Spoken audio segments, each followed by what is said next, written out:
자, 이제 오늘 주신 말씀 보도록 하겠습니다. 오늘 제가 설교를 좀 짧게 해야 될 것 같아요. 설교를 준비를 안 해서 짧게 한다고 생각을 하지 마시고 우리 단기 선교팀에게 좀 시간을 제가 충분히 드리기 위해서 얼마든지 우리 간증도 충분히 하시고 보고도 충분히 하시도록 이제 말씀을 드렸는데, 제가 어떻게 보면 이제 선교팀과 관련되어 있는, 동시에 우리 선교를 마치고 마무리할 때 우리가 무엇을 기도해야 할지 그것에 대한 초점을 맞추어서 말씀드리려고 합니다. 자, 이제 고린도전서 3장 1장 3절 보시면 바울이 고린도 교회에 대한 이야기를 듣는데 이제 분쟁이 있었다라고 하는 거죠. 그리고 그 분쟁을 이 바울이 설명을 하면서 여러분들에게 그런 분쟁이 있는 걸로 봐서 여러분들은 굉장히 영적인 수준이 어린아이에 불과한 사람들입니다. 그리고 여러분들이 유치한 수준에 있을 뿐만 아니라 영적인 측면에서 참 진리를 모르는 사람입니다. 이렇게 이제 꾸짖는 내용이 나와요. 그것이 고린도전서 1장에서 3장까지, 저도 이제 몇 차례 여러 번 말씀드렸기 때문에 잘 아실 텐데, 자, 1장에 보시면 이런 말씀이 있죠. 1장 12절, 나는 바울에게, 나는 아볼로에게, 나는 게바에게, 나는 그리스도에게 속한 자라 한다는 것이니. 또 3장에도 이런 말씀이 있어요. 형제들아, 내가 신령한 자들을 대함과 같이 너희에게 말할 수가 없어서 육신에 속한 자, 그 그리스도 안에서 이런 어린 아이들을 대함과 같이 하노라. 그렇게 설명을 하면서 여러분 안에 분쟁이 있습니다, 이렇게 말하는 거예요. 제가 캐나다 유학 생활을 할 때 저희가 돈이 많지 않았으니까 저희가 원 베드룸에 이제 베란다 쪽에 사람이 잘 수 있는 원 플러스 댄이라고 하는데요. 여하튼 방 하나짜리 콘도에 살았습니다. 방 하나짜리 학교 근처에 이제 콘도에 살았는데요. 그때 월세가 80만 원, 제가 나갈 때 85만 원까지 냈던 기억이 나는데, 근데 여러분 그거 아세요? 방 하나짜리거든요. 방 하나짜리. 근데 이제 영어로 hide and seek라는 게임이 있어요. 그게 뭐냐면 숨바꼭질인데, 제가 숨으면 애들이 못 찾았어요. 상상이 됐어요. 여러분, 방 하나짜리입니다. 방 하나짜리고 화장실 하나고 작은 부엌이 있고 그냥 전체가 뻥 뚫려져 있거든요. 근데 제가 숨으면 애들이 못 찾아요. 그래가지고 침대 밑에는 안 숨습니다. 그 권사님은 잘 그걸 이제 모르시나 본데, 하여튼 숨는 데가 있어요. 근데 애들이 못 찾는데, 왜 못 찾느냐? 아이들은 수준이 낮기 때문에 자기 눈에 보이는 것이 전부거든요. 그래서 제가 저기 뒤에 숨었으리라고는 전혀 생각을 하지 못하는 곳을 찾으면 아이는 결코 못 찾아요.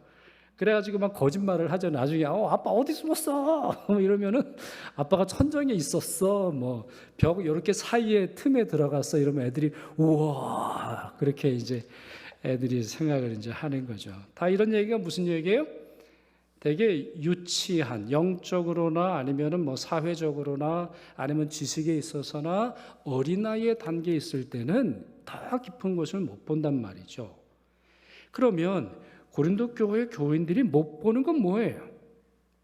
자, 이렇게 서로 이제 분쟁을 일으키면서 서로 나는 이 사람이 좋아, 나는 이런 사역자들이 좋아, 이렇게 말했는데 그들에게 가리워진 진실은 뭡니까? 하나님의 존재예요. 하나님의 위치예요. 사실 여러분, 대부분의 교회 내에서의 분쟁은 하나님의 뜻에 대해서 잘 알지 못하기 때문에 생기는 거예요. 그래서 6절에서 7절 말씀 보시면 바울이 이렇게 말하죠. 나는 심었고 아볼로는 물을 주었으되 오직 하나님께서 자라나게 하셨나니 그런즉 심는 이나 물 주는 이는 아무것도 아니로되 오직 자라게 하시는 이는 하나님뿐이니라 했어요. 자, 이 말씀은 무슨 뜻이죠?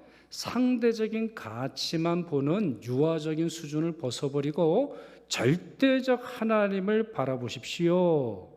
오직 하나님뿐이니라, 이렇게 설명하면서 모든 가치 또 모든 결정의 권한이 하나님께 있음을 설명하고 있습니다. 자, 그러면서 이제 자신과 아볼로의 역할을 말하죠. 바울이 설명합니다. 그는 심는 사람이었어요. 그는 고린도 교회를 세웠죠. 영적인 불모저와 같은 곳에서 복음을 전했던 사람입니다. 그러니 바울은 세련된 사람이 아니에요. 바울은 세련되지 않아요. 여러분 아까 우리 최상호 장로님도 우리 토론토 영락교회 교인들이 피골이 상접했다고 이제 그러시는데, 네. 그러니까 거기는 되게 이제 전투병으로 하면은 거기는 이제 공사만 하는 팀이에요. 공사만 하니까 허름한 옷 입고 오셔가지고 이제 고생을 이제 하시게 되는 건데, 사도 바울은 그런 사람입니다. 그래서 사도 바울의 서신서도 그렇지만 사도 바울이 사역하는 것을 보면 굉장히 전투적이에요. 아주 직선적입니다. 왜요? 이분은 빠른 시기에 들어가서 복음을 전하고 거기서 하나님의 사람들을 세워서 직분자들을 세워서 교회가 세워지는 것을 보고 나오는 사람이에요. 그래서 사도 바울은 세련된 사람이 아니에요. 왜요? 그는 심는 사람이기 때문에 그래요. 반면에 아볼로는 다른 어떤 역할을 하지요. 그는 물 주는 사람입니다. 여러분 물 줘보셨죠? 우리 화분에 물 줄 때 그냥 콸콸 주나요? 아니에요. 그거는 물을 줘본 적이 없는 사람의 특성이죠. 화분에 물을 줄 때도 쫄쫄쫄쫄 이렇게 따르듯이 부드럽게 줘야 화분 밑에까지 그 뿌리까지 물이 들어가는 거지 콸콸 준다고 되는 게 아니에요. 그래서 아볼로는 굉장히 세련된 사람이고 잘 교육하는 사람이고 질서를 세우는 사람이에요. 그런 여러모로 사도 바울과는 다른 그런 역할을 가지고 있는데 사도 바울은 이 두 가지 역할을 설명하면서 아무것도 아닙니다. 사실 우리는 아무것도 아니고 자라나게 하는 분은 전적으로 하나님이십니다. 이렇게 설명을 하면서 9절에 보면 자신들, 달리 말해서 바울과 아볼로를 하나님의 동력자들이다 이런 말을 써요. 하나님의 동력자들이다. 시네르코스라고 하는 헬라어 단어를 쓰고 있던데요. 동력자라고 하는 말은 공동의 목표를 가지고 공동의 일을 하는 사람이에요. 그래서 사도 바울도 자기 선교팀을 이야기할 때 나의 동력자들이다 이렇게 설명을 했는데 하나님께서도 동력자들을 세우시는 것을 볼 수 있습니다. 그렇습니다. 하나님에 비하면 하나님의 능력에 비하면 하나님의 중요함에 비하면 사람이 하는 것은 아무것도 아니라고 말할 수 있지만 그러나 하나님의 동력자로 부름받은 사람들이 하는 일의 중요에 있어서는 소중하고 가치 있다 이렇게 말씀드릴 수 있어요. 그 이유는 하나죠. 하나님의 동력자, 하나님의 비전을 하나님이 소망하시는 것을 하나님이 기대하시는 것을 하나님이 예정하시는 것에 함께 참여할 수 있기 때문입니다. 그렇기 때문에 이들에게는 무엇이 주어진다고 본문에서 말하지요? 8절에 보면 상급이 주어진다고 말하고 있어요. 심는 이와 물 주는 이는 한 가지이나 각각 자기가 일한 대로 자기의 상을 받으리라 그랬어요. 자, 심는 이와 물 주는 일은 한 가지이나 한 가지, 두 가지가 아니라는 거죠. 왜 두 가지가 아니죠? 하나님의 동력자로서 하나님의 일을 하는 사람이에요. 그러니 한 가지죠. 심는 사람이나 물 주는 사람이나 자기 이름을 위해서 일하는 게 아니거든요. 자기의 영광을 위해서 일하는 게 아니거든요. 자기 계획을 이루기 위해서 이루는 게 아니거든요. 그러니까 목표도 한 가지, 그리고 그 과정에서 이루는 결과도 한 가지, 오직 하나님을 위해서 수고를 했어요. 그러나 그들의 상급은 어떻게 주어집니까? 각각 주어진다고 했어요. 말씀 한번 보실까요? 자, 8절 말씀 같이 읽도록 하겠습니다. 조금 전에 보여주셨던 같이 읽습니다. 심는 이와 물 주는 이는 한 가지이나 각각 자기가 일한 대로 자기의 상을 받으리라 이렇게 설명을 하고 있습니다.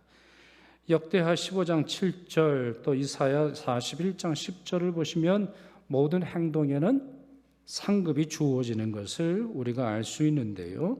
따라서 하나님의 동력자는 하나님의 일에 참여함으로 말미암아 그 자체로도 너무나 영광스럽고 너무나 소중한 것이지만 그 일을 마친 이후에 하나님께서 현세에 베풀어 주시는 상급뿐만 아니라 천상에서 베풀어 주시는 상급이 있음을 믿어야 한다는 것이죠.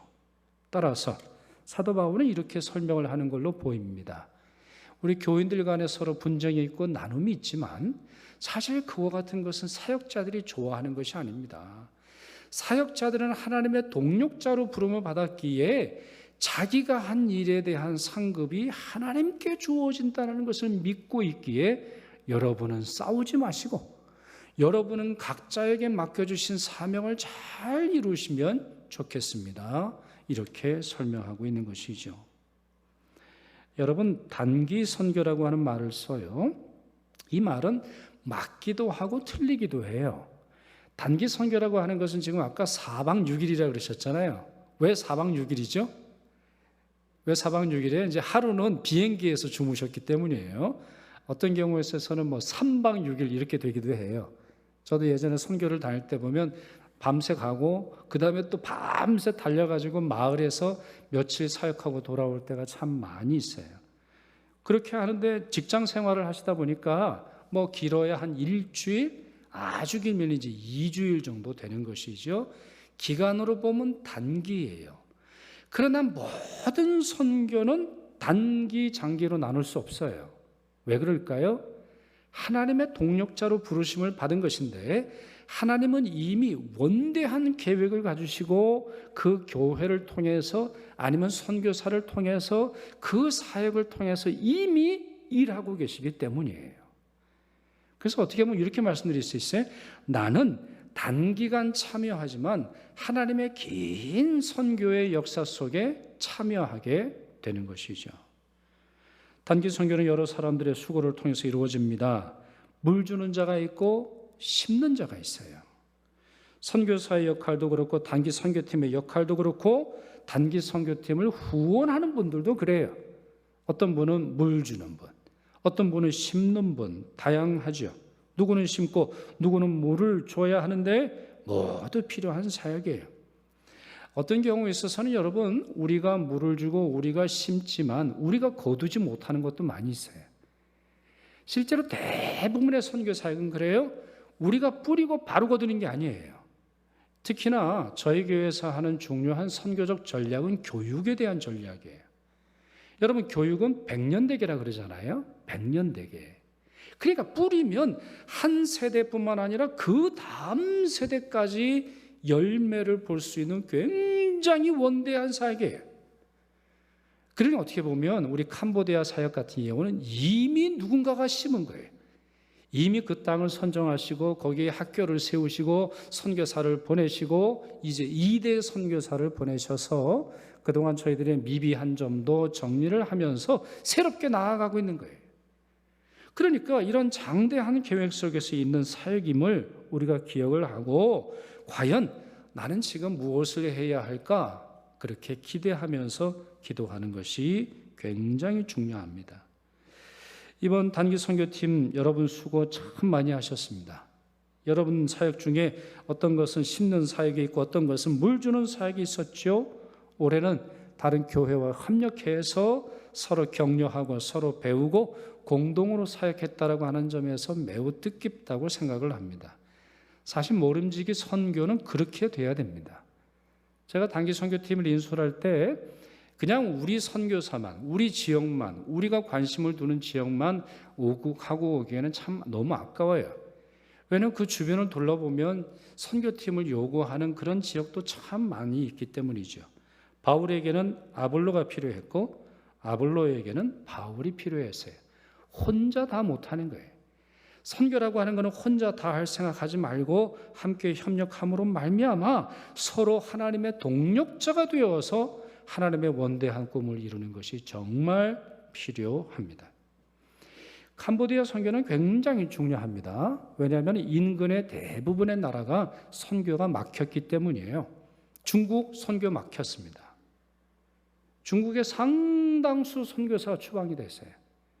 중동은 더 이제 과거에 이제 어려웠었고 지금도 물론 어렵고 우리 중앙아시아 지역 있잖아요. 예를 들어서 키르기즈스탄, 타지키스탄, 우즈베키스탄 선교사들이 많이 추방이 되어서 한국으로 돌아온다거나 선교사들이 재배치되고 있습니다. 그래도 남아있는, 그래도 선교팀을 보내도 어디 잡혀가지 않을 만한 그런 상황인 나라가 지금 캄보디아 거의 하나 남았어요. 여러분, 베트남에서 사역 잘 못합니다. 베트남은 교회를 등록하기도 어려워요. 교회를 종교기관으로 등록하는 것도 공산당이 감시하기 때문에 너무너무 어렵습니다. 그거는 주변에 있는 나라도 마찬가지예요. 태국도 마찬가지입니다. 태국도 종교의 자유가 있어서 교회를 세우는 것이 쉽습니다만 0.3%에서 0.4%까지 안 올라가고 있어요. 너무너무 선교가 어려워요. 그래서 캄보디아 선교는 단순히 캄보디아 하나만 중요한 게 아니라 이 크메르 종족이거든요. 캄보디아 사람들이 크메르 종족인데 이미 북서쪽으로는 이쪽이죠. 북서쪽. 여러분들이 보실 때 우리 태국 쪽의 경계를 이루고 있는 곳이라든가 아니면은 남서쪽에 베트남과 경계를 이루고 있는 곳을 통해서 선교하려고 하는 그러한 전략도 많이 있습니다. 자, 결론을 좀 맺죠. 이 말씀을 이제 왜 드리느냐? 여러분, 우리에게 이 파님 응아학교를 세울 뿐만 아니라 캄보디아 선교를 감당하게 하신 데는 분명한 이유가 있으리라고 생각을 합니다. 우리가 지난주에도 설명을 드렸습니다만 더 많은 열매를 맺을 수 있기를 소망합니다. 그래서 정말 우리를 통해서 일하고자 하시는 하나님의 원대한 계획에 우리도, 여러분 모두도 하나님의 동력자가 되셔서 함께 이 일에 수고하실 수 있기를 바랍니다. 교회는 선교할 때 상급을 받습니다. 교회가 선교를 하지 않으면 하나님의 상급이 주어지지 않아요. 오히려 아까운 생각이 들 정도로 퍼주고 나누어주고 동시에 정직하게 해야 되겠죠? 정직하게 모든 회개의 원칙을 잘 하면서 그 일들을 진행할 때 반드시 하나님은 그 교회를 통해서 역사하시고 그 교회를 부흥케 하십니다. 그동안 저희가 코로나 상황으로 인해서 좀 어려웠습니다만 이제 코로나의 빗장이 올라가면서 저희가 감당해야 하는 선교를 다시 시작해야 될 줄 믿습니다.